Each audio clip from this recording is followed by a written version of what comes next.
thank you so much for showing up and being part of this wonderful writing and reading community here. I'm Nicola Ranson, and my story in the anthology is called The Visit, and it's an excerpt from my memoir, A Slice of Orange.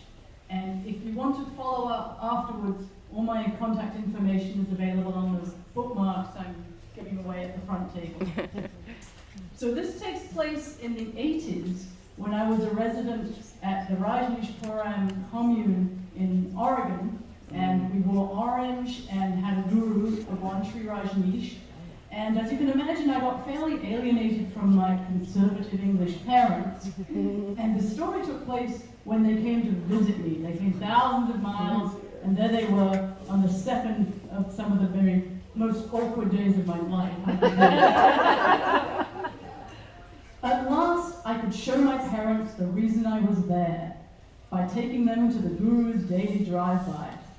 We lined up alongside 2,000 or 3,000 residents and visitors, waiting for Bhagwan to cruise by in one of his Rolls Royces.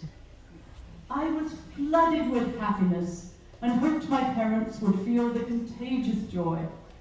I took Papa's camera in case Bhagwan stopped and looked at them with his deep brown eyes.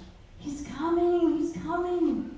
An expectant hush pulsated along the ribbon of orange, now silent, except for clusters with guitars singing love songs. My parents stood obediently still as the car passed slowly by.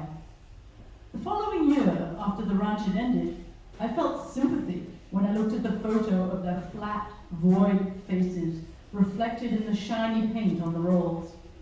At the time, I imagined, were they beginning to open up? I longed for some softening. That happened for one glorious moment the next day, October 13th, my mother's birthday.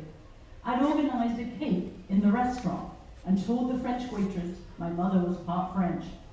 As Mommy blew out the candles, the staff sang her an old French folk song. The orange patrons all around us cheered, and I brimmed with pride. My ranch people knew how to celebrate. "Thank you, merci." Teared up and flustered, Mummy brandished the cake knife, then did something extraordinary. She turned towards the nearby disciples and offered them slices of cake. My mother had reached out to the orange enemy. But a slice of cake later, the stilted conversations returned. On their last day, we stood on the side of the road next to their suitcases, waiting for the shuttle to Portland.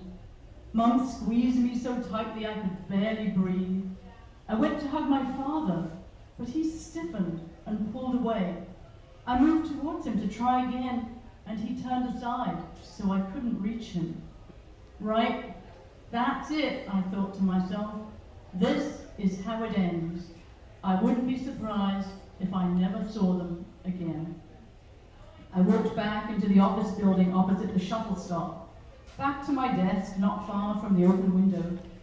As I opened the plumbing order forms, I heard a wild and primal sound. It got louder and louder. I ran to the window to see if an injured coyote had appeared on the street. My parents were still standing there. My father was bent over, wailing. That sound seared through me, through the thoughts, the belief systems, the alienation. It sliced through everything. Despite all that he'd said, and much that he'd done, as the howl pierced the distance between us and lanced my heart, it was entirely clear to me, for the first time since childhood, that my father loved me. A moment later, the road was empty.